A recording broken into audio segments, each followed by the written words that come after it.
So I have this course physics and I have some units under it. And in the first unit, I have 5 lessons: first law, second law, third law, and some applications. And if I want to see any lesson or enter any lesson, I'll have to come to this course page, navigate to the lesson and click on the lesson title.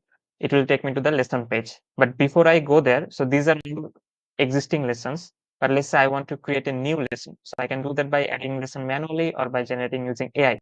So either way, the result will be same on the lesson page where we'll be going in a moment. So let's say I want to create a new lesson.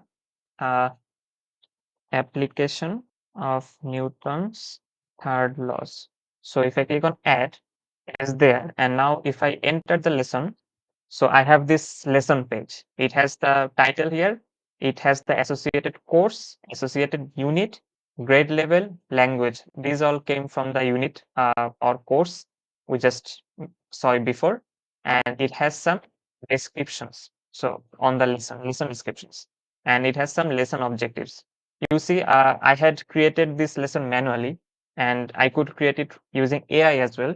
But regardless, all this data, for example, lesson objectives and lesson descriptions are already auto-populated. So whenever you create a lesson on Monsha, be it manually or using AI, the objectives and descriptions and context are already set. You can, from here, edit these lesson objectives.